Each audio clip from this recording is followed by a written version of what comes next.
ಅವರೇ, ಮತ್ತೊಮ್ಮೆ ಕಾರ್ಯಕ್ರಮಕ್ಕೆ ಸ್ವಾಗತ. ನಮಸ್ತೆ.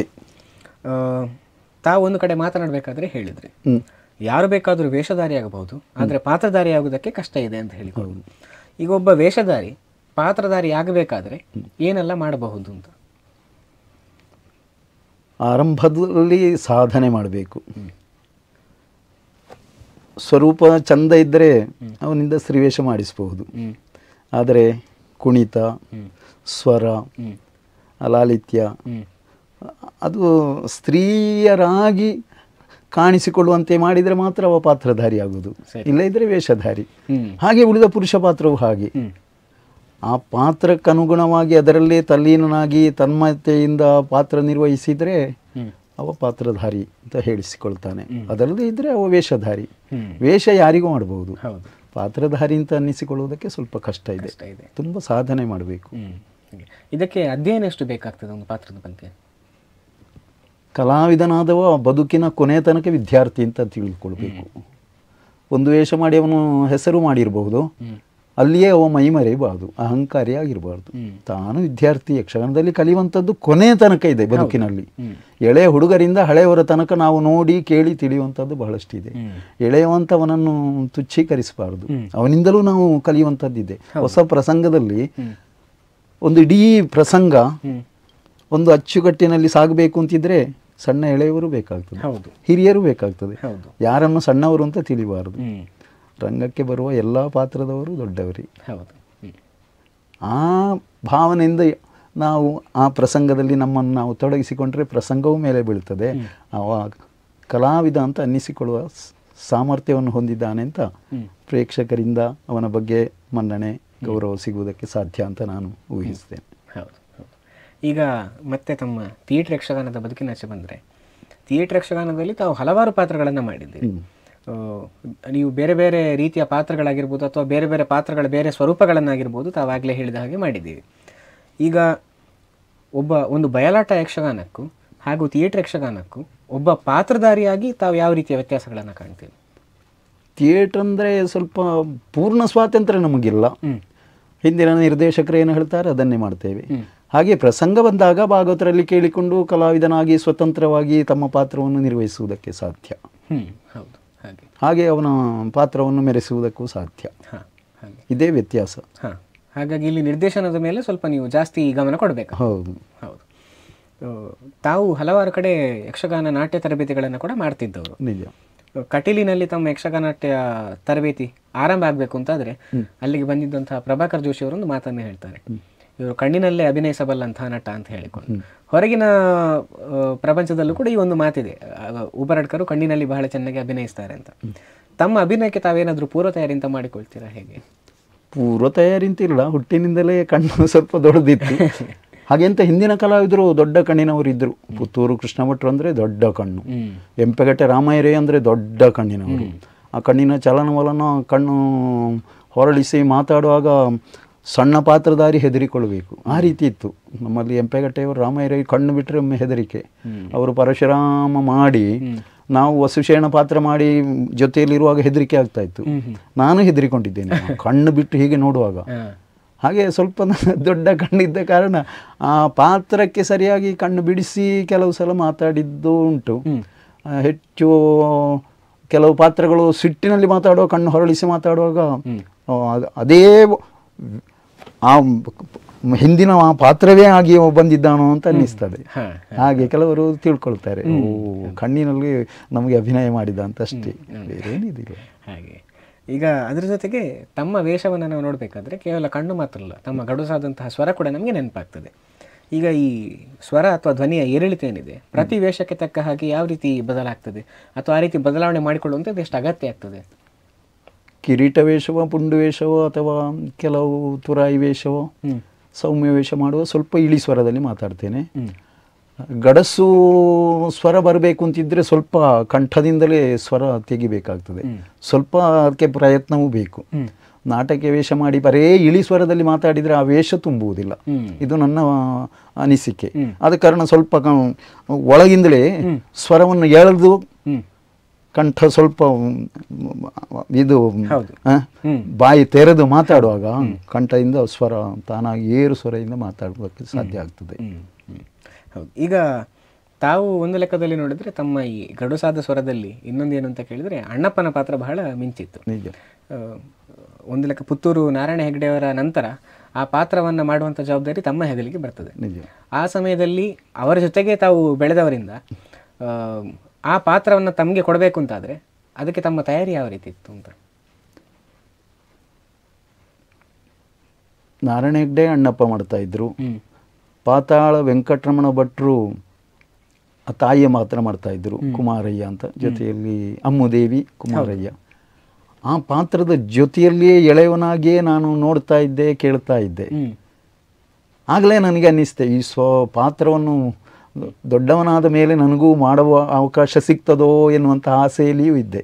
ಬೆಳೀತಾ ಬೆಳೀತಾ ಅದನ್ನು ನಿರಂತರ ಕೇಳ್ತಾ ಇದ್ದೆವು. ವರ್ಷದಲ್ಲಿ ಒಂದು 75-80 ಪ್ರಸಂಗ ಧರ್ಮಸ್ಥಳ ಕ್ಷೇತ್ರ ಮಹಾತ್ಮೆ ಧರ್ಮಸ್ಥಳ ಮೇಳದಲ್ಲಿ ನಡೀತಾ ಇತ್ತು. ಎಳವೆಯಲ್ಲಿ ದಿನನಿತ್ಯ ಆ ಪಾತ್ರವನ್ನು ನಾನು ನೋಡ್ತಾ ಇದ್ದೆ, ಕೇಳ್ತಾ ಇದ್ದೆ. ಆ ಮಾತು ಹೀಗೆ ಆಡ್ತಾ ಇದ್ರು, ರಂಗದಲ್ಲಿ ಇಲ್ಲೇ ನಿಲ್ತಾ ಇದ್ರು, ಇವರ ಜೊತೆ ಸಂಭಾಷಣೆ ಹೀಗೆ ಬೆಳೆಸ್ತಾ ಇದ್ರು ಅಂತ ಎಳವೆಯಲ್ಲಿ ನಾವು ಗಮನ ಇಟ್ಟು ಕೇಳ್ತಾ ಇದ್ದೀವಿ, ನೋಡ್ತಾ ಇದ್ದೀವಿ. ಆದ ಕಾರಣ ಮತ್ತೆ ನನಗೆ ಅವಕಾಶ ಸಿಕ್ಕುವಾಗ ಹಾಗೆ ಸ್ವಲ್ಪ ನಿರ್ವಹಿಸಿದೆ. ಅದನ್ನೇ ಅನುಕರಣೆ ಅಂತಲ್ಲ, ನನ್ನ ಸ್ವಂತಿಕೆಯ ಮಾತು ಕೆಲವು ಅದರಲ್ಲಿ ಜೊತೆ ಸೇರಿಸಿದೆ. ಸ್ವರ ಸ್ವಲ್ಪ ಏರು ಸ್ವರದಲ್ಲಿ ನಾರಾಯಣ ಹೆಗ್ಡೆ ಆ ಸ್ವರ ಆ ಚಿತ್ರ ನಮ್ಮಲ್ಲಿ ಇಲ್ಲದೇ ಇದ್ದರೂ ಆ ಹಂತದಲ್ಲಿ ವೇಷ ಉಂಟು ಅಂತ ಉಳಿದ ಪ್ರೇಕ್ಷಕರು ಹೇಳುವಂತಾಯಿತು. ಅದಕ್ಕೆ ಪ್ರೇರಣೆ ಹಿರಿಯ ಕಲಾವಿದರು. ಅವರನ್ನು ನೋಡಿ ಅವರ ಪ್ರೇರಣೆಯಿಂದಲೇ ಈ ಒಂದು ಪಾತ್ರ ಚಿತ್ರಣ ಖಂಡಿತ ಖಂಡಿತ. ಹಾಗೆ ಈಗ ಒಬ್ಬ ಕಲಾವಿದನಿಗೆ ರಂಗಶಿಸ್ತು ಹೇಳುವಂಥದ್ದು ಬಹಳ ಮುಖ್ಯ ಆಗ್ತದೆ. ಯಾಕಂದರೆ ಅವನ ಪಾತ್ರ ಪ್ರಸ್ತುತಿಯಲ್ಲಿ ಅದು ಕೂಡ ಬಹಳ ಮುಖ್ಯ ಪಾತ್ರವನ್ನು ಬೀರ್ತದೆ. ಈಗ ತಾವು ಕಂಡ ಪ್ರಕಾರ ಹಿಂದೆದ್ದ ಕಲಾವಿದರಲ್ಲಿದ್ದಂತಹ ರಂಗ ಕ್ರಮಗಳು ಅಥವಾ ರಂಗಶಿಸ್ತು ಏನಿದೆಯೋ ಈಗ ಸ್ವಲ್ಪ ನಶಿಸಿ ಹೋಗ್ತಾ ಇದೆ ಅಂತ ತಮಗೇನಾದರೂ ಅನಿಸಿದರೆ ಅಂಥ ರಂಗಕ್ರಮಗಳ ಬಗ್ಗೆ ಸ್ವಲ್ಪ ನಮಗೆ ಬೆಳಕು ಚೆಲ್ಲಬಹುದಾ ಹೇಗೆ ಅಂತ? ರಂಗಕ್ರಿಯೆಯ ಬಗ್ಗೆ ಒಂದು 2 ಪುಸ್ತಕವನ್ನೇ ನಮ್ಮ ಕರ್ಗಲ್ ವಿಶ್ವೇಶ್ವರ ಭಟ್ರು ಮಾಡಿದ್ದಾರೆ. ಜೊತೆಗೆ ನನಗೂ ಕೊಟ್ಟಿದ್ದಾರೆ, ಹಣ ತೆಕ್ಕೊಳ್ಳಿಲ್ಲ. ಅದರಲ್ಲಿ ಎಲ್ಲ ರೀತಿಯನ್ನು ಅವರು ರೇಖೆಯನ್ನು ಹಾಕಿ ತೋರಿಸಿಕೊಟ್ಟಿದ್ದಾರೆ. ನಾನು ಅದನ್ನು ನೋಡಿ ಸ್ವಲ್ಪ ಮನನ ಮಾಡಿಕೊಂಡಿದ್ದೇನೆ. ಮುಖ್ಯ ಪಾತ್ರ ಎಲ್ಲಿರಬೇಕು, ಪೋಷಕ ಪಾತ್ರ ಎಲ್ಲಿರಬೇಕು, ರಂಗ ನಡೆ ಹೇಗೆ, ಎಲ್ಲವನ್ನು ತಿಳಿ ಹೇಳಿದ್ದಾರೆ.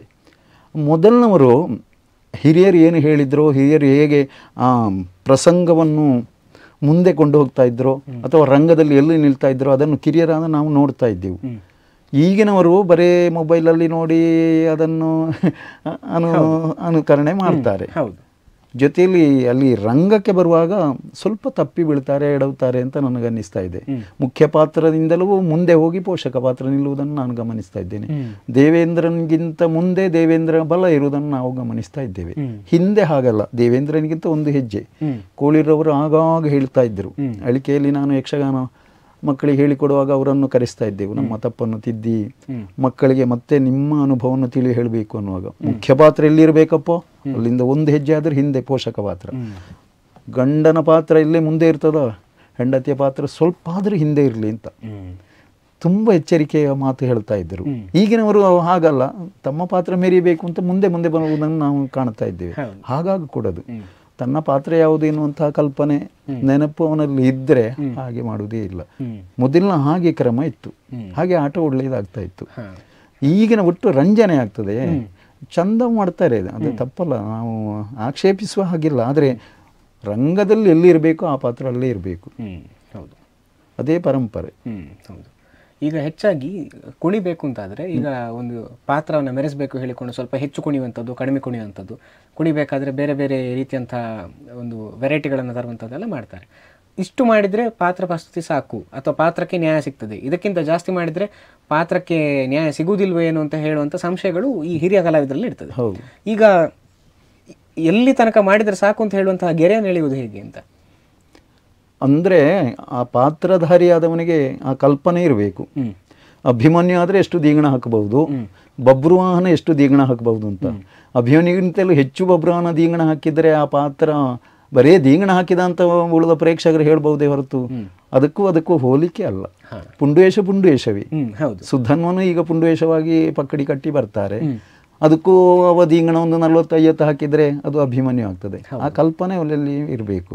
ಹಾಗೆ ಕಿರೀಟ ವೇಷ ಹೆಚ್ಚು ದೀಂಗಣ ಒಂದು 4 ಹಾಕ್ತಾರೆ, ಹೆಚ್ಚು ಹೋದರೆ 5, ಅದಕ್ಕಿಂತ 8-10 ನನಗೆ ಕೊಡ್ತದೆ, ಯೌವನ ಉಂಟು, ಶಕ್ತಿ ಉಂಟು ಅಂತ ಕುಣಿದ್ರೆ ಅದು ಕಿರೀಟ ವೇಷ ಆಗೋದಿಲ್ಲ, ಪುಂಡು ವೇಷ ಆಗ್ತದೆ.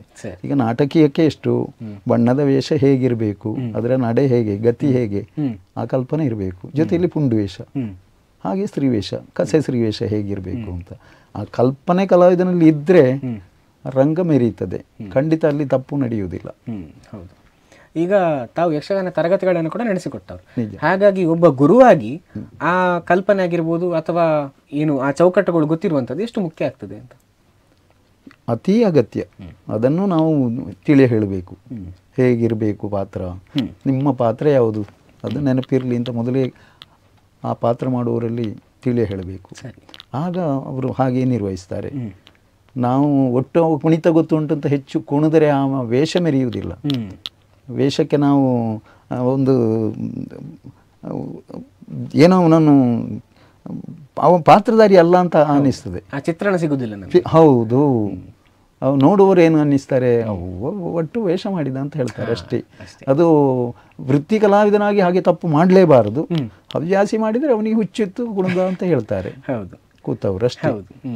ಅವನಿಗೆ ಆ ಪಾತ್ರದ ಬಗ್ಗೆ ಏನೂ ಕಲ್ಪನೆ ಇಲ್ಲ ಅಂತ ಹೇಳ್ತಾರೆ. ಹಾಗಾಗಿ ಕೊಡೋದು ಆ ಮಾಡುವ ಪಾತ್ರ ಯಾವುದು ಅಂತ ಸರಿ ನೆನಪಿನಲ್ಲಿ ಇರಬೇಕು. ಹಾಗಿದ್ರೆ ಅವನಿಂದ ತಪ್ಪು ನಡೆಯುವುದಿಲ್ಲ. ಹೌದು. ಈಗ ನಾವು ನೋಡಿದ್ರೆ ಹೆಚ್ಚು ಕಡಿಮೆ ಎಲ್ಲ ಮೇಳಗಳು ಕೂಡ ಪೂರ್ಣರಾತ್ರಿ ಯಕ್ಷಗಾನದಿಂದ ಕಾಲಮಿತಿ ಆಚೆ ಬರ್ತಾ ಇದೆ. ನಿಜ. ಹಾಗಾಗಿ ಕಾಲಮಿತಿ ಯಕ್ಷಗಾನವನ್ನು ನಾವು ನೋಡಿದರೆ ಈಗ ಗತಿಗಳ ವಿಷಯದಲ್ಲಿ ಆಗಿರ್ಬೋದು, ಪ್ರಸಂಗ ಗತಿಗಳ ವಿಷಯದಲ್ಲಿ ಆಗಿರ್ಬೋದು, ಅಥವಾ ಕಲಾವಿದರ ದೃಷ್ಟಿಯಿಂದ ನೋಡಿದರೆ, ಕಲೆಯ ದೃಷ್ಟಿಯಿಂದ ನೋಡಿದರೆ ಅದರ ಸಾಧಕಗಳೇನು ಬಾಧಕಗಳೇನು ತಮ್ಮ ಪ್ರಕಾರ? ಕಲಾವಿದರಿಗೆ ಅನುಕೂಲವಾಗಿದೆ, ರಾತ್ರಿ ಸ್ವಲ್ಪ ಹೊತ್ತು ನಿದ್ದೆ ಸಿಗ್ತದೆ. ಹಾಗೆ ಅಂತ ಆ ಯಕ್ಷಗಾನ ಪರಿಪೂರ್ಣವಾಗಿದೆ ಅಂತ ಹೇಳಿದರೆ ಆಗಲಿಲ್ಲ ಅಂತಲೇ ಹೇಳಬೇಕು. ಆಕ್ಷೇಪ ಬರ್ತಾ ಉಂಟು. ಮೊದಲನೇ 1ನೇ ಕಾಲ, 2ನೇ ಕಾಲ, 3ನೇ ಕಾಲ, 4ನೇ ಕಾಲ ಅಂತ. ಉದಯರಾಗ ಈಗ ಹಾಕುವುದಾದ್ರೆ ಎಲ್ಲಿ? 12 ಗಂಟೆ, 12:30, 1 ಗಂಟೆಗೆ ಆಟ ಮುಗಿಸ್ತೇವೆ. ಮೊದಲು ಹಾಗಲ್ಲ, 5 ಗಂಟೆ ಆಗೋ ಭಾಗವತರದ್ದು ಉದಯರಾಗ. ನಾವು ಆಟ ನೋಡೋದೇ ಮನೆಯಲ್ಲಿ ಕೂತವರು ಹೇಳ್ತಾರೆ, ಓ ಬಾಬುಲ್ಪು ಭಾಗವತರ್ನ ಉದಯರಾಗ ಭಾರಿ ಕಿವಿಕು ಇಂಪಾದ ಕೆಂಡು ಅಂತ ಹೇಳ್ತಾರೆ. ಈಗ ಅಂಥದ್ದನ್ನು ಇರಲಿ ಪ್ರಯೋಗ ಮಾಡುವುದವರು. ಹಾಗೆ ಕಲಾವಿದನು ಹಾಗೆ 1ನೇ ಕಾಲ ಮೊದಲು ಪೀಠಿಗೆ ಭಾರಿ ದೇವೇಂದ್ರನ ಪ್ರವೇಶದಲ್ಲಿಯೂ ಗತಿ ಬಹಳಷ್ಟು ತ್ವರಿತವಾಗಿ ಇರ್ತದೆ. ಏನು ಮಾಡ್ಲಿಕ್ಕೆ ಆಗುದಿಲ್ಲ. ಆಟ ಪ್ರಸಂಗ ಮುಗಿಬೇಕು. 12, 1 ಗಂಟೆಗೆ ಆ ಪ್ರಸಂಗವನ್ನು ಮುಗಿಸಿಕೊಡ್ಲೇಬೇಕು.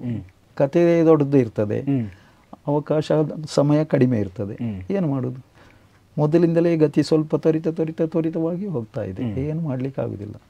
ಹಾಗೆಂತ ಯಕ್ಷಗಾನ ನೋಡುವುದಕ್ಕೆ ಮನೆ ಮಂದಿಯೆಲ್ಲ ಬರ್ತಾರೆ. ಹೌದು. ಆದ ಕಾರಣ ಯಕ್ಷಗಾನದ ನೋಡುವ ಪ್ರೇಕ್ಷಕ ಸಂಖ್ಯೆ ಕಡಿಮೆ ಆಗಲಿಲ್ಲ, ಹೆಚ್ಚಾಗಿದೆ ಮೊದಲಿಗಿಂತ. ಮನೆ ಮಂದಿ ಎಲ್ಲ ಬಂದು 12, 1 ಗಂಟೆವರೆಗೆ ಆಟ ನೋಡ್ತಾರೆ, ಮನೆ ಸೇರ್ತಾರೆ. ಮೊದಲನಾಗಿ ಬೆಳಗ್ಗಿನವರೆಗೆ ಆಟ ಆಗೋದಿದ್ರೆ ಜನರು ಬರುವುದಿಲ್ಲ. ಬೇರೆ ಬೇರೆ ಕಾರಣ ಇರಬಹುದು, ಕೆಲಸದ ಒತ್ತಡ ಇರಬಹುದು, ಮನೆಯ ಬಗ್ಗೆ ಹೆಚ್ಚು ಕಾಳಜಿ ಇರ್ತದೆ, ಮನೆ ಕಳ್ಳತನ ಆಗ್ತದೆ ಅನ್ನೋ ಭಯ ಇರ್ತದೆ. ನಾವಿಲ್ಲದೆ ಇರುವುದು ಊರಿನವರಿಗೆ ಗೊತ್ತಾಗ್ತದೆ. ಯಕ್ಷಗಾನ ಒಂದು ಊರಲ್ಲಿ ನಡೆಯುವಾಗ ಎಲ್ಲರೂ ಮನೆ ಬಿಟ್ಟು ಹೋಗ್ತಾರೆ ಅಂತ. ಹಾಗೆ ಅದೊಂದು ಭಯ ಇದ್ದ ಕಾರಣ ಮೊದಲು ಸಂಖ್ಯೆ ಆಟ ನೋಡುವುದಕ್ಕೆ ಬರ್ತಾ ಇದ್ರು, ಆದ್ರೆ ಮನೆ ಮಂದಿ ಎಲ್ಲ ಬರ್ತಾ ಇರಲಿಲ್ಲ. ಈಗ ಹೆಚ್ಚಿನ ಮನೆ ಮಂದಿ ಎಲ್ಲ ಬರ್ತಾರೆ. ಆದ ಕಾರಣ ಬಾಧಕ ಏನೂ ಆಗಲಿಲ್ಲ, ಅದರಿಂದ ಲಾಭವೇ ಆಗಿದೆ. ಕಲಾವಿದರಿಗೂ ಅನುಕೂಲವಾಗಿದೆ. ಅಲ್ಲಿ ಬಿಡಾರದಲ್ಲಿದ್ದು ನಿದ್ದೆ ಮಾಡುವುದಿದ್ರೆ ಚೆನ್ನಾಗಿ ನಿದ್ದೆ ಮಾಡ್ಬೋದು. 4 ಗಂಟೆ ನಿದ್ದೆ ಸಿಕ್ಕಿದರೆ ಆರಾಮ, ಅವನ ಆರೋಗ್ಯ ಉಳಿಯುತ್ತದೆ. ಮತ್ತೆ ದಿನನಿತ್ಯ ಮನೆಗೆ ಹೋಗುವವರು ಸ್ವಲ್ಪ ಜಾಗ್ರತೆ ವಹಿಸಬೇಕು. ನಿದ್ದೆಗೆಟ್ಟು ಬೈಕಲ್ಲಿ ಕಾರಲ್ಲಿ ಹೋಗುವುದಿದ್ರೆ ಸ್ವಲ್ಪ ಎಚ್ಚರಬೇಕು. ಹಾಗಿದ್ರೆ ಏನು ತಗೋಕ್ಕಾಗುವುದಿಲ್ಲ. ಬಾಧಕ ಅಲ್ಲ, ಕಲಾವಿದರಿಗೆ ಲಾಭವೇ ಇದರಿಂದ. ಒಂದು ಕಡೆಯಲ್ಲಿ ನಾವು ನೋಡಿದರೆ ಒಂದು ಕಾಲದಲ್ಲಿ ಯಕ್ಷಗಾನ ಕಲೆ ಶ್ರೀಮಂತವಾಗಿತ್ತು, ಕಲಾವಿದ ಬಡವನಾಗಿದ್ದ. ಆದರೆ ಇವತ್ತು ಕಲಾವಿದ ಶ್ರೀಮಂತನಾಗಿದ್ದಾನೆ, ಕಲೆಯೆಲ್ಲೋ ಬಡವಾಗ್ತಿದೆ ಹೇಳುವಂಥದ್ದು ಹಲವಾರು ಹಿರಿಯ ಕಲಾವಿದರ ಒಂದು ಮಾತು. ಈಗ ನಾವು ಏನಾಗಿದೆ ಹೇಳುವುದಕ್ಕಿಂತಲೂ ಕೂಡ ಕಲಾವಿದನ ಜೊತೆಗೆ ಕಲೆ ಶ್ರೀಮಂತವಾಗಬೇಕು ಅಂತಿದ್ರೆ ಅದಕ್ಕೆ ಕಲಾವಿದರು ಏನು ಮಾಡಬಹುದು ಅಥವಾ ಪ್ರೇಕ್ಷಕರು ಏನು ಮಾಡಬಹುದು? ಪೂರ್ಣಾವಧಿ ಕಲಾವಿದ ಅಂತ ಯಕ್ಷಗಾನದಲ್ಲಿ ತನ್ನನ್ನು ತೊಡಗಿಸಿಕೊಳ್ಳುವ ಸಂಖ್ಯೆ ಈಗ ಕಡಿಮೆ ಆಗ್ತಾ ಇರುವುದನ್ನು ಕಾಣ್ತಾ ಇದ್ದೇನೆ. ಹಿರಿಯ ಕಲಾವಿದರ ತಲೆಮಾರು ಹೋಯಿತು ಅಂತಾದರೆ ಮತ್ತೆ ಕಿರಿಯರು ಬರೇ ಯಕ್ಷಗಾನದಲ್ಲಿಯೇ ತೊಡಗಿಸಿಕೊಳ್ಳುವವರನ್ನು ನಾನು ಕಾಣ್ತಾ ಇಲ್ಲ. ಬೇರೆ ಉದ್ಯೋಗ ಮಾಡಿ ಯಕ್ಷಗಾನದಲ್ಲಿ ತಮ್ಮನ್ನು ತಾವು ತೊಡಗಿಸಿಕೊಂಡಿದ್ದಾರೆ. ಆದ ಕಾರಣ ಯಕ್ಷಗಾನ ಖಂಡಿತವಾಗಿ ಅಳಿಯುವುದಿಲ್ಲ, ಬೆಳೀತದೆ. ಹಾಗೆ ಅಂತ ನಿರಂತರ ಅದನ್ನೇ ವೃತ್ತಿಯಾಗಿ ಮಾಡಿಕೊಂಡ್ರೆ ಒಳ್ಳೆಯದು. ಬೇರೆ ವೃತ್ತಿಯಲ್ಲಿದ್ದುಕೊಂಡು ಇದರಲ್ಲಿಯೂ ತನ್ನನ್ನು ತಾನು ತೊಡಗಿಸಿಕೊಳ್ಳೋದು ಸ್ವಲ್ಪ ಕಷ್ಟ ಆಗ್ತದೆ. ಯಕ್ಷಗಾನ ಉಳಿಬೇಕು ಅಂತಿದ್ರೆ, ಮತ್ತಷ್ಟು ಅದು ವಿಜೃಂಭಿಸಬೇಕು ಅಂತಿದ್ರೆ, ಅವ ಪರಿಪೂರ್ಣ ಕಲಾವಿದ ಆಗಬೇಕು ಅಂತಿದ್ರೆ ಸಂಪೂರ್ಣ ತನ್ನನ್ನು ತಾನು ತೊಡಗಿಸಿಕೊಳ್ಬೇಕು. ಯಕ್ಷಗಾನದಲ್ಲಿಯೇ ಇರಬೇಕು, ಅಧ್ಯಯನವನ್ನು ಮಾಡಬೇಕು. ಆಗ ಖಂಡಿತ ಯಕ್ಷಗಾನ ಉಳಿಯುತ್ತದೆ. ಯಕ್ಷಗಾನ ಯಾವತ್ತೂ ಅಳಿಯುವುದಿಲ್ಲ. ಮೊದಲಿನವರು ಅಷ್ಟು ಕಷ್ಟಪಟ್ಟು ಅದನ್ನು ಬೆಳೆಸಿದ್ದಾರೆ, ಉಳಿಸಿದ್ದಾರೆ. ಅದನ್ನು ನಾವು ಈಗ ಮುಂದುವರಿಸುವುದೇ ಹೊರತು ಅದಕ್ಕೆ ಏನಾದರೂ ಕಳಂಕ ಬರುವ ಹಾಗೆ ನಡ್ಕೊಂಡ್ರೆ ಖಂಡಿತವಾಗಿಯೂ ಈಗಿನ ಕಲಾವಿದರನ್ನು ಆಕ್ಷೇಪ ಮಾಡುವ ವರ್ಗ ಬಹಳಷ್ಟಿದೆ. ಹೌದು ಹೌದು ಹೌದು ಹೌದು. ಈಗ ಒಂದು ಲೆಕ್ಕದಲ್ಲಿ ನೋಡಿದ್ರೆ ಈಗೆಲ್ಲ ಕಲಾವಿದರಿಗೆ ಯಕ್ಷಗಾನದಲ್ಲಿ ದುಡಿಮೆಗೇನು ಕೊರತೆ ಇಲ್ಲ ಅಂತ ಹೇಳಬಹುದು. ನಿಜ. ಆದರೆ ಒಂದು ಸಮಯದಲ್ಲಿ ಯಕ್ಷಗಾನದಲ್ಲಿ ದುಡಿಮೆ ಅಷ್ಟಿಲ್ಲದಾಗಲೂ ಕೂಡ ತಾವದನ್ನು ವೃತ್ತಿಯಾಗಿ ಸ್ವೀಕರಿಸಿ ನಡೆಸ್ಕೊಂಡು ಬಂದವರು. ಆ ಸಮಯದಲ್ಲಿ ತಮ್ಮ ಕುಟುಂಬದ ಸಹಕಾರ ತಮಗೆ ಎಷ್ಟಿತ್ತು? ಮೊದಲು ಯಕ್ಷಗಾನದಲ್ಲಿ ಮುಂದುವರಿದಂತಹ ಕಲಾವಿದರು ಕಷ್ಟದಲ್ಲಿದ್ದರು. ಆತ್ಮತೃಪ್ತಿಗೋಸ್ಕರ ಅಥವಾ ಮರ್ಯಾದೆಗೋಸ್ಕರ ಒಂದು ಮೇಳಕ್ಕೆ ಸೇರಿದ ಮೇಲೆ 6 ತಿಂಗಳು ಬಿಟ್ಟು ಮಧ್ಯದಲ್ಲಿ ಮನೆಗೆ ಬಂದಂತ ಆದರೆ ಊರಿನವರು ಪ್ರಶ್ನೆ ಮಾಡ್ತಾರೆ, ಯಾಕೆ ಮೇಳ ಬಿಟ್ಟ ಅಂತ. ಆ ಒಂದು ಭಯವೂ ಒಳಗಿತ್ತು. ಜೊತೆಯಲ್ಲಿ ಪಾತ್ರ ಮಾಡುವಂತಹ ಹುಮ್ಮಸ್ಸು, ಉತ್ಸಾಹ, ಜೊತೆಯಲ್ಲಿ ಹೆಸರು ಪಡಿಬೇಕು ಎನ್ನುವಂತಹ ಒಂದು ಆಶೆ ಆ ಕಲಾವಿದನಲ್ಲಿದ್ದ ಕಾರಣವೇ ಅವ ತನ್ನನ್ನು ತಾನು ತೊಡಗಿಸಿಕೊಳ್ತಾ ಇದ್ದ. ಬರೇ ಸಂಭಾವನೆಯ ಬಗ್ಗೆ ಅವ ಯೋಚನೆ ಮಾಡ್ತಾ ಇರಲಿಲ್ಲ. ಸಿಕ್ಕಿದ್ರಲ್ಲಿ ತೃಪ್ತಿ ಪಡ್ತಾ ಇದ್ದ. ಮನೆಯಲ್ಲಿ ಎಷ್ಟೋ ಹೆಚ್ಚಿನ ಕಲಾವಿದರಾದವರಿಗೆ ಕೃಷಿ ಭೂಮಿ ಇತ್ತು. ಅತೀ ಬಡವರು ಅಂತ ಆ ಕಾಲದಲ್ಲಿ ಇದ್ದವರು ಕಷ್ಟಪಡ್ತಾ ಇದ್ದರು, ನಾನು ಕಾಣ್ತಾ ಇದ್ದೇನೆ. ಈಗ ಹಾಗಲ್ಲ. ಕೈ ತುಂಬ ಸಂಬಳ ಸಿಗ್ತದೆ, ಸಂತೃಪ್ತ ಜೀವನ, ಮನೆ ಮಂದಿಯ ಸಹಕಾರ ಬೇಕೇ ಬೇಕು. ಹಾಗೆಂತ ಹೆಚ್ಚಿನವರು ಕಷ್ಟದಲ್ಲಿರುವುದನ್ನು ನಾವು ಗಮನಿಸಿದ್ದೇವೆ ಕಲಾವಿದರು. ಈಗೀಗ ಹಾಗಲ್ಲ. ಈಗೀಗ ಬರೀ ಒಬ್ಬ ಗಂಡ ಮಾತ್ರ ದುಡಿಯುವುದಲ್ಲ, ಅವನ ಕೈ ಹಿಡಿದ ಹೆಂಡತಿಯು ದುಡಿಯುವುದನ್ನು ಕಾಣ್ತಾ ಇದ್ದೇನೆ. ಜೊತೆಯಲ್ಲಿ ಮಕ್ಕಳು ಕೂಡ ವಿದ್ಯಾವಂತರಾಗಿ ಬೇರೆ ಬೇರೆ ಉದ್ಯೋಗಕ್ಕೆ ಹೋಗಿ ಆ ಸಂಸಾರ ನಿರ್ವಹಣೆಗೆ ಪೂರಕರಾಗಿರುವುದನ್ನು ನಾನು ಕಾಣ್ತಾ ಇದ್ದೇನೆ.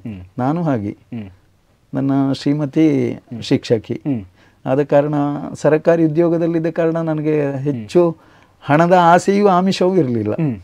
ಕ್ಷೇತ್ರದಲ್ಲಿ ಎಷ್ಟು ಕೊಟ್ಟರು ಅದನ್ನು ಸಂತೋಷದಿಂದ ಕೈ ಚಾಚಿ ಪಡೆಯುತ್ತಾ ಇದ್ದೆ. ಆದ್ರೆ ಕಡಿಮೆ ಸಿಗ್ತಿತ್ತು ಅಂತ ಒಳಗಿತ್ತು. ಹಾಗಿತ್ತು, ಅದರ ಬೇಡಿಕೆಯನ್ನು ಮುಂದಿಡ್ಲಿಲ್ಲ. ಬೇಕು ಅಷ್ಟು ಕೊಡಿ ಅಂತ ಕಾಡ್ಲಿಲ್ಲ ಯಾರನ್ನು. ಸಿಕ್ಕಿದ್ರಲ್ಲಿ ತೃಪ್ತಿ ಪಡ್ತಾ ಇದ್ದೆ. ಈಗ ಹಾಗಲ್ಲ, ಕೈ ತುಂಬ ಸಂಬಳ ಸಿಗ್ತದೆ. ಕಲಾವಿದರು ಖಂಡಿತವಾಗಿಯೂ ಶ್ರೀಮಂತರಾದ ಹಾಗೆ, ಕಲೆ ಬಡವಾದ ಹೇಗೆ ಅಂದರೆ ಕಲೆಯ ಬಗ್ಗೆ ಒಲವು ಈಗಿನ ಕಲಿಯುವ ವಿದ್ಯಾರ್ಥಿಗಳಲ್ಲಿ ಸ್ವಲ್ಪ ಕಡಿಮೆ ಆಗಿದೆ. ಬರೀ ತಮ್ಮ ಪಾತ್ರಕ್ಕೆ ಬೇಕಾದಷ್ಟನ್ನು ಮಾತ್ರ ಕಲಿತು ಬರ್ತಾರೆ. ಹಾಗಾಗಿ ಕೊಡೋದು ಕಲೆಯ ಸರ್ವಾಂಗ ಅಂಗ ಏನಿದೆಯೋ ಅದನ್ನು ಅಭ್ಯಾಸ ಮಾಡಿ ಬರುವುದೇ ಒಳ್ಳೆಯದು. ಬಂದರೆ ಖಂಡಿತ ಅವ ಸಮರ್ಥ ಪಾತ್ರಧಾರಿ. ಕೇವಲ ಪಾತ್ರದ ಬಗ್ಗೆ ಮಾತ್ರ ಅಲ್ಲ, ಪ್ರಸಂಗದ ಚಿತ್ರಣವೂ ಇರಬೇಕು. ನಿಜ. ಹೌದು ಹೌದು. ಹಾಗೆ ಈಗ ಕುಟುಂಬದೊಂದಿಗೆ ಸಮಯ ಬೇಕು ಹೇಳಿಕೊಂಡು ತಾವು ವೃತ್ತಿಪರ ಯಕ್ಷಗಾನವನ್ನು ಬಿಟ್ಟು ಹೊರಗಡೆ ಬಂದರೆ. ನಿಜ. ಆದರೆ ಆಗ ಕೂಡ ಯಕ್ಷಗಾನ ನಿಮ್ಮನ್ನು ಬಿಟ್ಟು ಹಾಕಲಿಲ್ಲ. ಇಲ್ಲ. ಮತ್ತೆ ಬೇರೆ ಬೇರೆ ಮೇಳಗಳಿಗೆ ಅತಿಥಿ ಕಲಾವಿದರಾಗಿ ಹೋಗ್ಲಿಕ್ಕೆ ಪ್ರಾರಂಭ ಮಾಡಿದ್ರಿ. ಈಗ ಸತತವಾಗಿ ಹನುಮಗಿರಿ ಮೇಳಕ್ಕೆ ಅತಿಥಿ ಕಲಾವಿದರಾಗಿ ಹೋಗ್ತಾ ಇದ್ದೀರಿ. ಹಾಗಾಗಿ ತಾವು ಈಗ ಒಂದು ಕಡೆಯಲ್ಲಿ ಈ ಯಕ್ಷಗಾನದಿಂದ ತಮ್ಗೆ ಇಷ್ಟು ಪ್ರೀತಿಯೂ ಸಿಗ್ತಾ ಇದೆ, ಹಾಗಂತ ವೈಯಕ್ತಿಕ ಬದುಕನ್ನು ಕೂಡ ತಾವು ನೋಡಿಕೊಳ್ಬೇಕು. ಹಾಗೆ ಇವೆರಡನ್ನು ತಾವು ಯಾವ ರೀತಿ ಸಂಭಾಳಿಸಿಕೊಂಡು ಹೋಗ್ತೀರಿ ಅಂತ? ಮೊದಲು ಮನೆಯೊಂದು ಇರಬೇಕು ಅಂತ ಆಸೆ ಹುಟ್ಟಿತ್ತು. ಹಾಗೆ ಮನೆಯಲ್ಲಿ ಕೂತುಕೊಳ್ಳಿಕ್ಕೆ ಪ್ರೇಕ್ಷಕರು ಬಿಡಲಿಲ್ಲ. ಜೊತೆಯಲ್ಲಿ ಯಜಮಾನರುಗಳು ತುಂಬ ಅಭಿಮಾನ ಪ್ರೀತಿಯಿಂದ ಕರೆದರು. ಕೊಲ್ಲಂಗಾನ ಇರಬಹುದು, ದೇಂತಡ್ಕ ಇರಬಹುದು, ಎಡನೀರು ಮೇಳ, ಮಲ್ಲ ಮೇಳ, ಎಡೆಯಲ್ಲಿ ಹೋಗ್ತಾ ಇದ್ದೆ, ಪಾತ್ರ ನಿರ್ವಹಿಸ್ತಾ ಇದ್ದೆ. ಮತ್ತೆ ಪುನಃ ಹನುಮಗಿರಿ ಮೇಳದಿಂದ ಆಹ್ವಾನ ಬಂತು. ಪೂಜ್ಯ ಆದರಣೀಯ ಶಾಂಭಟ್ರು ಕಲಾವಿದ ಅಂದರೆ ಅವರಷ್ಟು ಪ್ರೀತಿಸುವವರು ಯಾರೂ ಇಲ್ಲ. ಅವರ ಜೊತೆಯಲ್ಲಿರುವುದಂದರೆ ನಮಗೆಲ್ಲ ಹೆಮ್ಮೆ. ಕಲಾವಿದನ ಬದುಕನ್ನು ಆಳವಾಗಿ ತಿಳ್ಕೊಂಡಿರ್ತಾರೆ. ಅವನ ಕಷ್ಟ ಅಂದರೆ ತನ್ನ ಕಷ್ಟ ಅಂತ ಭಾವಿಸುವಂತಹ ಉದಾರಿಗಳು. ಬಾರೋ, ಯಾಕೆ ನೀವು ಮನೆಯಲ್ಲಿ ಇರೋದು, ಅವರು ಕಳಿಸಿ ಅಂತ ನನ್ನಲ್ಲಿ ಹೇಳಿದ್ರು, ಮಗನಲ್ಲಿ ಒತ್ತಾಯ ಮಾಡಿದ್ರು. ಮನೆಯಲ್ಲಿ ಅವರು ಕೂತ್ಕೊಳ್ಳೋದು ಬೇಡ, ಅವರ ಪಾತ್ರ ಮೊದಲಿಂದಲೇ ನಾವು ನೋಡ್ತಾ ಇದ್ದೇವೆ, ಬರಲಿ ಅಂತ. ಅವರ ಪ್ರೀತಿಗೆ ಅಭಿಮಾನಕ್ಕೆ ಸೋತು ಅದೇ ಮೇಳದಲ್ಲಿದ್ದೇನೆ. ಯಾವುದಕ್ಕೂ ಕಡಿಮೆ ಮಾಡಲಿಲ್ಲ. ಒಮ್ಮೆ ಹಾರ್ಟ್ ಬ್ಲಾಕ್ ಆಯಿತು ತಿಳಿದ ಕೂಡಲೇ ತುಂಬ ಬೇಸರ ವ್ಯಕ್ತಪಡಿಸಿದ್ರು. ಎಷ್ಟು ಎಷ್ಟು ಆದರೂ ನಾನು ಕೊಡೋದಪ್ಪ, ಅವರ ಇಡೀ ಖರ್ಚು ನಾನೇ ನೋಡಿಕೊಳ್ಳೋದು ಅಂತ ಅಭಿಮಾನದಿಂದ ಹೇಳಿದರು. ಹಣವು ನಾನು ಇದ್ದಾಗ ಕೊಟ್ಟು ಕಳಿಸ್ತಾರೆ. ನನ್ನ ಮಗ ಬೇಡ, ನನ್ನ ಅಮ್ಮ ಉದ್ಯೋಗದಲ್ಲಿದ್ದಾರೆ, ಸರ್ಕಾರಿ ಉದ್ಯೋಗ, ಹಾಗೆ ಇನ್ಶೂರ್ ಉಂಟು, ಏನಿಲ್ಲ, ನಾನು ಕೊಟ್ಟು ಕಳಿಸಿದ್ದಾರೆ ಹಣ. ಕಾಮತ್ತ ಅಭಿಮಾನದಿಂದ ಈಗಲೂ ಇರ್ತಾರೆ. ಎಷ್ಟು ನಿಮ್ಮ ಬಗ್ಗೆ ಪ್ರೀತಿ ಒಲ ಅವರಿಗೆ, ಕಲಾವಿದರ ಬಗ್ಗೆ ತುಂಬ ಪ್ರೀತಿಯನ್ನು ತೋರಿದ್ದಾರೆ. ಆದ ಕಾರಣ ಅವರ ಅಭಿಮಾನಕ್ಕೆ ಸೋತು ಅದರಲ್ಲೇ ಇದ್ದೇನೆ ಈಗ. ತಮಗೆ ಕಲಾ ಪೋಷಕರು ಕೂಡ ಅದೇ ರೀತಿ ಜೊತೆಗೆ ಸಿಕ್ಕಿದ್ದಾರೆ. ಸತ್ಯ. ಹೌದು. ಈಗ ತಾವು ಆರೋಗ್ಯ ದೃಷ್ಟಿಯಿಂದಾಗಿ ಯಕ್ಷಗಾನದ ನಾಟ್ಯ ತರಬೇತಿಯನ್ನು ನೀಡುವುದನ್ನು ಸ್ವಲ್ಪ ಸ್ಥಗಿತಗೊಳಿಸಿದ್ದೀರಿ ಸದ್ಯಕ್ಕೆ. ಆದರೆ ತಾವು ಯಾವಾಗ ತರಗತಿಗಳನ್ನು ನಡೆಸ್ತಾ ಇದ್ರಿ, ಹೆಚ್ಚು ಕಡಿಮೆ ಎಲ್ಲರೂ ಒಂದು ಮಾತನ್ನು ಹೇಳ್ತಾರೆ, ಒಂದು ಪುಂಡುವೇಷ ಅಂತಿದ್ರೆ ಪುಂಡುವೇಷದ ಗತಿಯಲ್ಲೇ ತಾವು ಅದನ್ನು ಹೋಗಿ ಮಕ್ಕಳಿಗೆ ಮಾಡಿ ತೋರಿಸ್ತಾ ಇದ್ರಿ. ಕೇವಲ ಬಾಯಿ ಮಾತಿನಲ್ಲಿ ಹೇಳುವುದು ಮಾತ್ರ ಅಲ್ಲ, ಅದು ತಮ್ಮ ಇಳಿವಯಸ್ಸಿನಲ್ಲೂ ಅದನ್ನು ತಾವು ಮುಂದುವರಿಸ್ಕೊಂಡು ಬಂದವರು. ಹಾಗಾಗಿ ಈ ಇಳಿವಯಸ್ಸಿನಲ್ಲಿ ಕೂಡ ಚುರುಕುತನವನ್ನು ತಾವು ಹೇಗೆ ಕಾಪಾಡಿಕೊಂಡು ಬಂದಿದ್ದೀರಿ ಅಂತ? ನಾನು ಮನೆಯಲ್ಲಿದ್ದರೂ ಅಥವಾ ಮೇಳದಲ್ಲಿದ್ದರೂ ದಿನನಿತ್ಯ ಬೇಗ ಹೇಳ್ತೇನೆ. ಈಗ ಕ್ಯಾಂಪಲ್ಲಿದ್ದರೆ ನಾವು 7 ಗಂಟೆಗೆ ಎದ್ದು ನನ್ನ ಯೋಗ ಪ್ರಾಣಾಯಾಮ ಇದನ್ನು ಮಾಡಿಯೇ ಮಾಡ್ತೇನೆ ನಿರಂತರ. ಮನೆಯಲ್ಲಿದ್ದರೂ ಬೇಗ ಎದ್ದು ಯೋಗ ಪ್ರಾಣಾಯಾಮ ಮಾಡ್ತಾ ಇದ್ದೇನೆ. ಆದ ಕಾರಣ ಆರೋಗ್ಯ ಉಳಿಸಿಕೊಂಡಿದ್ದೇನೆ. ಇಷ್ಟು ವಯಸ್ಸಾದಾಗ ನನಗೀಗ 67 ದಾಟ್ತಾ ಉಂಟು. ಆದರೂ ಆ ಆರೋಗ್ಯ ಉಳಿಬೇಕಾದ ಕಾರಣ ಅದೇ ಯೋಗ ಪ್ರಾಣಾಯಾಮ. ಜೊತೆಯಲ್ಲಿ ನಾನು ಏನಾದರೂ ಹುಷಾರಿಲ್ಲ ಅಂದರೆ ಪ್ರಕೃತಿ ಚಿಕಿತ್ಸೆ ಧರ್ಮಸ್ಥಳ ಅದರಲ್ಲಿ ಇರ್ತೇನೆ. ಅಲ್ಲಿ ಒಂದು 10 ದಿವಸ ಇದ್ದು ಚಿಕಿತ್ಸೆ ಪಡ್ಕೊಂಡು ಬರ್ತೇನೆ. ಅದರಲ್ಲಿ ತುಂಬ ದೇಹಕ್ಕೆ ಒಂದು ಶಕ್ತಿ ಬರ್ತದೆ. ಅದು ನನ್ನ ಸ್ವಂತ ಅನುಭವ. ಕಲಾವಿದನಾದವ ಆರೋಗ್ಯ ಉಳಿಸಿಕೊಳ್ಬೇಕು, ಯಾವ ಕೆಟ್ಟ ಚಟಕ್ಕೂ ಬಲಿಯಾಗಕೂಡದು. ನಮ್ಮನ್ನು ಕಾಣುವವರು 1000 ಮಂದಿ. ಹೌದು. ಆದ ಕಾರಣ ಅವರು ನಮ್ಮಿಂದ ಏನು ಅಪೇಕ್ಷೆ ಪಡ್ತಾರೋ ಅದನ್ನು ನಾವು ಅವರಿಗೆ ಕೊಡಬೇಕಾಗ್ತದೆ. ಹೌದು. ಹಾಗಾಗಿ ಬರೀ ಯಕ್ಷಗಾನದಲ್ಲಿ ಸಂಬಳ ಸಿಗ್ತದೆ ಅಂತ ಬರೀ ಆ ಆಸೆಯನ್ನೇ ಇಟ್ಟುಕೊಳ್ಬಾರದು. ನಮ್ಮಿಂದ ಯಾವ ನಿರೀಕ್ಷೆಯನ್ನು ಇಟ್ಟುಕೊಂಡು ಪ್ರೇಕ್ಷಕರು ಅಲ್ಲಿ ಕೂತಿರ್ತಾರೋ ಅವರನ್ನು ಸ್ವಲ್ಪ ಆದರೂ ಸಂತೃಪ್ತಿ ಪಡಿಸುವಂತಹ ಆ ಮನಸ್ಥಿತಿಯನ್ನು ಕಲಾವಿದ ಹೊಂದಿರಬೇಕು ಅಂತ. ಹೌದು ಹೌದು. ಈಗ ಒಂದು ಲೆಕ್ಕದಲ್ಲಿ ನೋಡಿದರೆ ತಾವು ಯಕ್ಷಗಾನಕ್ಕೆ ಬಂದದ್ದು ತಮ್ಮ ಮಾವನಿಂದಾಗಿ. ನಿಜ. ಈಗ ತಮ್ಮ ಅಳಿಯ ಕೂಡ ಯಕ್ಷಗಾನದಲ್ಲಿ ಮುಂದುವರಿತಾ ಇದ್ದಾರೆ. ಹಾಗಾಗಿ ಈ ಅಳಿ ಪರಂಪರೆ ಮುಂದುವರಿತಾ ಇದೆಯಲ್ಲ, ಈಗ ಇದರ ಬಗ್ಗೆ ತಮ್ಗೆ ಎಷ್ಟು ಖುಷಿ ಇದೆ ಅಂತ? ಉದ್ಯೋಗದಲ್ಲಿದ್ದುಕೊಂಡು ಕಲಾವಿದನಾಗುವುದು ಸಮಾಜವನ್ನು ಖಂಡಿತವಾಗಿ ಮಾನಿಸ್ತದೆ. ನಾವು ಕಾಣ್ತಾ ಇದ್ದೇವೆ. ಬರೇ ಉದ್ಯೋಗವನ್ನೇ ನಂಬಿ ಮುಂದುವರಿಯುವಾಗ ಮೊದಲಿನ ಕಾಲದಲ್ಲಿ ಗೌರವ ಇರಲಿಲ್ಲ. ಈಗ ಹಾಗಲ್ಲ. ಕಲಾವಿದರಿಗೆ ತುಂಬ ಮನ್ನಣೆ ಗೌರವ ಅಲ್ಲಲ್ಲಿ ಸಿಗ್ತಾ ಇದೆ. ಕಲಾವಿದರನ್ನು ಎಲ್ಲ ಕಡೆಯಲ್ಲಿ ಎಲ್ಲರೂ ಮಾನಿಸ್ತಾರೆ. ಅದೊಂದು ಸಂತೋಷ. ಹಾಗೆಯೇ ಯಕ್ಷಗಾನವನ್ನು ಮೊದಲು ಹೀನಾಯವಾಗಿ ಕಂಡವರು ಬಹಳಷ್ಟು ಮಂದಿ. ಈಗ ಹಾಗಲ್ಲ. ಗೌರವಿಸುವವರಿದ್ದಾರೆ, ಪ್ರೀತಿಸುವವರಿದ್ದಾರೆ, ಆಟ ನೋಡುವವರಿದ್ದಾರೆ. ಕಾರಣ ಇದಕ್ಕೆ ವಿದ್ಯಾವಂತರ ಪ್ರವೇಶ ಆದ್ದು ಮುಖ್ಯ. ವಿದ್ಯಾವಂತರು ಯಾವತ್ತು ಯಕ್ಷಗಾನಕ್ಕೆ ಬಂದರೋ ಆ ನಂತರ ಯಕ್ಷಗಾನ ನೋಡಬೇಕು ಎನ್ನುವಂತಹ ಒಲವು ಎಲ್ಲ ಜನರಲ್ಲಿಯೂ ವಿದ್ಯಾವಂತರಲ್ಲಿ ಮೂಡಿತು.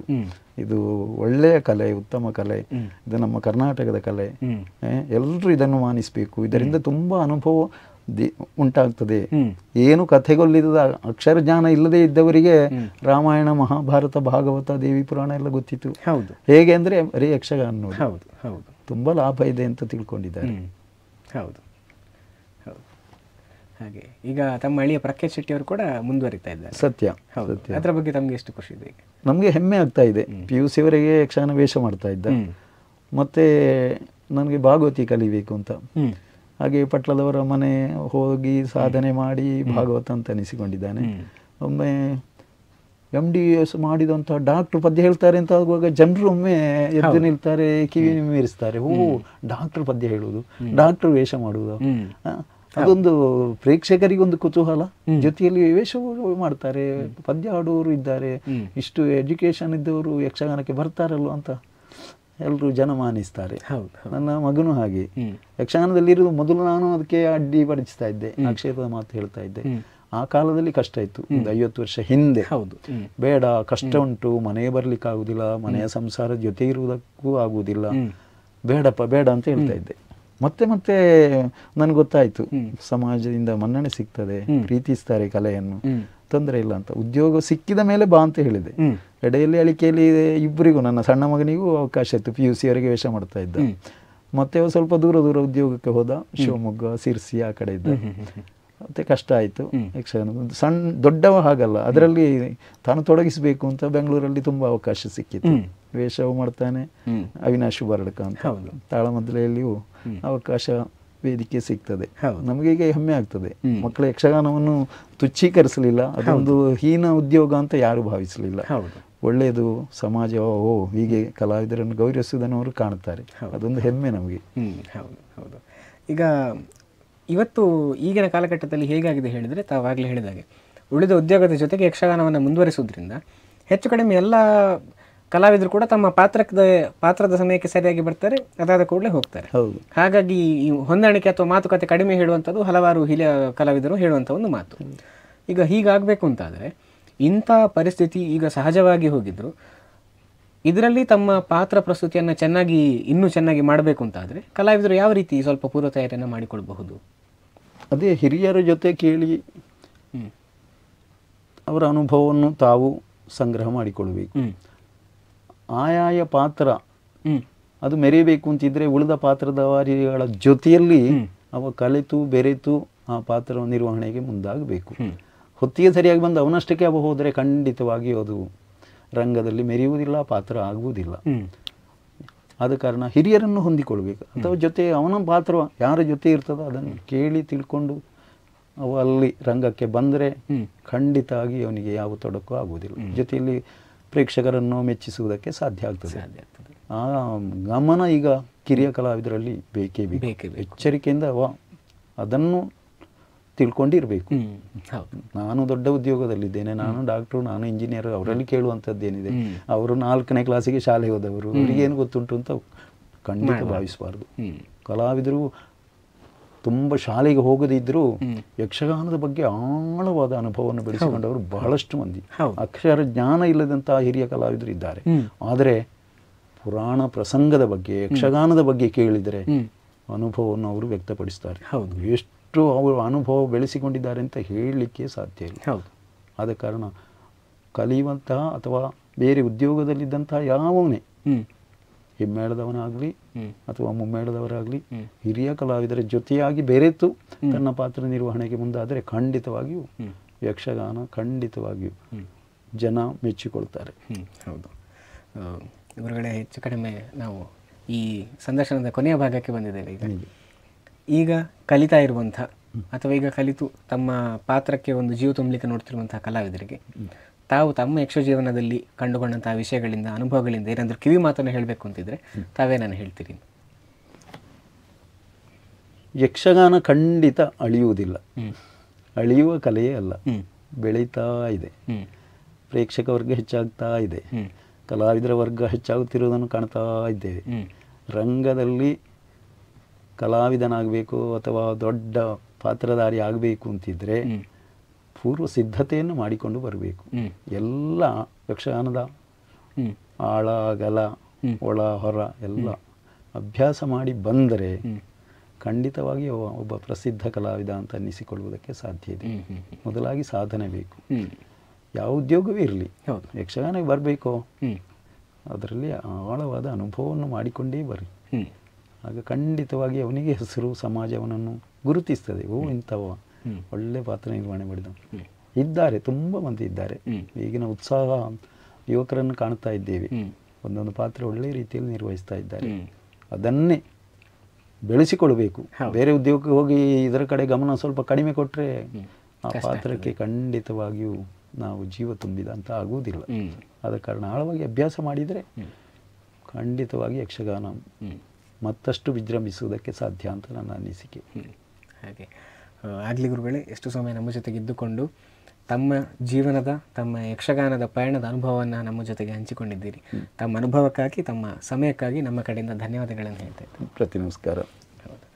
ನೋಡಿದ್ರಲ್ಲ ವೀಕ್ಷಕರೇ, ಇಷ್ಟು ಹೊತ್ತು ನಮ್ಮ ಜೊತೆಗೆ ಉಬರಡ್ಕ ಉಮೇಶ್ ಶೆಟ್ಟಿ ಅವರು ಇದ್ದುಕೊಂಡು ತಮ್ಮ ಯಕ್ಷಗಾನ ಜೀವನದ ಬಗ್ಗೆ, ಅದೇ ರೀತಿ ತಮ್ಮ ವೈಯಕ್ತಿಕ ಬದುಕಿನಲ್ಲಿ ತಾವು ನಡೆದು ಬಂದ ಹಾದಿ ಬಗ್ಗೆ ಹೇಳಿದ್ದಾರೆ. ಈ 2 ಸಂಚಿಕೆಗಳು ತಮಗೆ ಇಷ್ಟ ಆಯಿತು ಅಂತ ಭಾವಿಸ್ತೇನೆ. ಮುಂದಿನ ಸಂಚಿಕೆಯಲ್ಲಿ ಮತ್ತೊಬ್ಬ ಕಲಾವಿದರ ಜೊತೆಗೆ ನಾನು ನಿಮ್ಮ ಮುಂದೆ ಬರ್ತೇನೆ. ಅಲ್ಲಿ ತನಕ ನೋಡ್ತಾ ಇರಿ ಅಭಿಮತ ಟಿವಿ. ಇದು ಜನಮನದ ನಾಡಿಮಿಡಿತ.